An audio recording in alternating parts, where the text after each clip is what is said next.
Welcome to my channel. ಇವತ್ತು ನಾವು ಮಾಡೋಕೆ ಹೊರಟಿರೋದು ಟೊಮೊಟೊ ರೈಸ್. ಇಲ್ಲಿ ನೀವು ನೋಡ್ತಾ ಇರೋದು ಟೊಮೊಟೊ ರೈಸ್ಗೆ ಬೇಕಾದಂಥ ಪದಾರ್ಥಗಳು. ಮೊದಲಿಗೆ ಎಣ್ಣೆ ಕಾಯಕ್ಕೆ ಇಟ್ಬಿಟ್ಟು ಕಾದ್ಮೇಲೆ ಸಾಸಿವೆ ಹಾಕೋಬೇಕು. ಹಾಗೆ ಸ್ವಲ್ಪ ಫ್ರೈ ಮಾಡ್ಕೊಳ್ತಾ ಸಾಸಿವೆನ ಕರ್ಕೋಬೇಕು.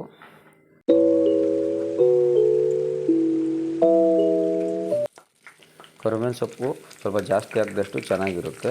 ನೋಡಿ, ಈಗ ಹಾಕ್ಬಿಟ್ಟು ಲೈಟಾಗಿ ಜಾಸ್ತಿ ಎಲ್ಲ ಇದು ಮಾಡೋಕ್ಕೆ ಹೋಗ್ಬಾರ್ದು, ಲೈಟಾಗಿ ಫ್ರೈ ಮಾಡ್ಕೊಬೇಕು. ಆಮೇಲೆ ಕಡಲೆಬೇಳೆ ಹಾಕ್ಕೊಂಡು ಎಣ್ಣೆಯಲ್ಲಿ ಫ್ರೈ ಮಾಡ್ಕೊಬೇಕು. ಕಡಲೆಬೇಳೆ ಸ್ವಲ್ಪ ಜಾಸ್ತಿ ಹಾಕಿದಷ್ಟು ಚೆನ್ನಾಗಿರುತ್ತೆ, ತಿನ್ನೋಕ್ಕೆ ಕ್ರಿಸ್ಪಿಯಾಗಿ ಸಿಗುತ್ತೆ. ನಂತರ ಬೆಳ್ಳುಳ್ಳಿ ಹಾಕಬೇಕು. ಬೆಳ್ಳುಳ್ಳಿ ಆ ಫ್ಲೇವರೇ ತುಂಬ ಚೆನ್ನಾಗಿರುತ್ತೆ ಟೊಮೊಟೊ ಗೊಜ್ಜಿಗೆ, ಅದಕ್ಕೋಸ್ಕರ ಬೆಳ್ಳುಳ್ಳಿ ಹಾಕೋಬೇಕು. ಲೈಟಾಗಿ ಮೀಡಿಯಮ್ ಫ್ಲೇವಲ್ಲಿ ಹಾಕ್ಕೊಂಡು ಅಂತ ನೆಕ್ಸ್ಟು ಜೀರಿಗೆ,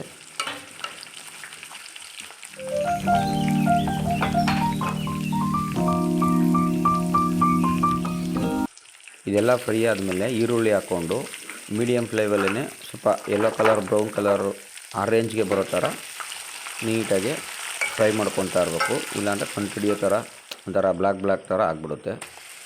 ಈರುಳ್ಳಿ ಬೆಂದಮೇಲೆ ಫೈನಲಾಗಿ ಟೊಮೆಟೊ ಎಲ್ಲ ಹಾಕ್ಕೊಂಡು ಚೆನ್ನಾಗಿ ಮಿಕ್ಸ್ ಮಾಡ್ಕೊಳ್ತಾ ಹೋಗ್ಬೇಕು. ಎಲ್ಲ ಮೀಡಿಯಮ್ ಫ್ಲೇವರಲ್ಲೇ ಇರಬೇಕು. ಜಾಸ್ತಿ ಇಂಟ್ರೆಸ್ಟ್ ಏನಾಗುತ್ತೆ ಅಂದರೆ ಸೀದೋಗೋ ಥರ ಆ ಥರ ಸ್ಮೆಲ್ ಬರ್ತಾ ಇರುತ್ತೆ.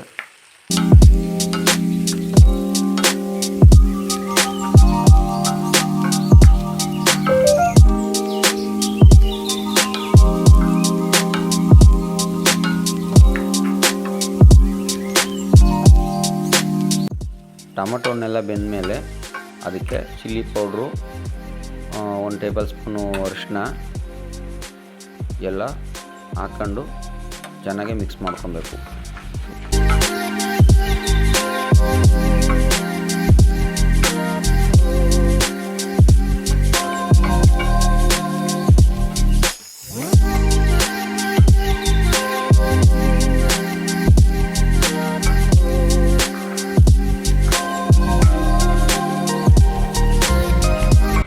ಟೊಮೊಟೊನೆಲ್ಲ ಬೆಂದಮೇಲೆ ರುಚಿಗೆ ಎಷ್ಟು ಬೇಕೋ ಅಷ್ಟು ನೋಡ್ಕೊಂಡು ಉಪ್ಪು ಹಾಕ್ಕೊಂಡು ಚೆನ್ನಾಗಿ ಒಲೆ ಮೇಲಿದ್ದಾಗಲೇ ಕಲಿಸ್ಕೊಂಡ್ರೆ ಅದು ಉಪ್ಪು ಚೆನ್ನಾಗಿ ಹಿಡಿಯುತ್ತೆ ಗೊಜ್ಜಿಗೆ, ತಿನ್ನೋಕ್ಕೂ ತುಂಬ ರುಚಿಯಾಗಿರುತ್ತೆ.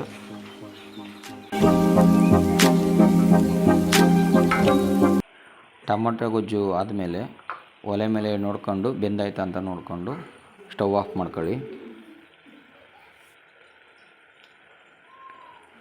ಬೇಯಿಸಿರೋ ಅನ್ನನ ಬಾಣಲಿಗೆ ಹಾಕ್ಕೊಂಡು ಚೆನ್ನಾಗಿ ಒಂದು ಕನ್ಸಿಸ್ಟೆನ್ಸಿ ಕಲರ್ ಎಲ್ಲ ರೈಸ್ಗೂ ಹಾಕೋ ಥರ ಹುಡಿಯಾಗಿ ನೀಟಾಗಿ ಮಿಕ್ಸ್ ಮಾಡಿಕೊಂಡ್ರೆ ಟೊಮೊಟೊ ರೈಸು ಚೆನ್ನಾಗಿರುತ್ತೆ. ನೋಡೋಕ್ಕೂ ತಿನ್ನೋಕ್ಕೂ ತುಂಬ ಚೆನ್ನಾಗಿರುತ್ತೆ.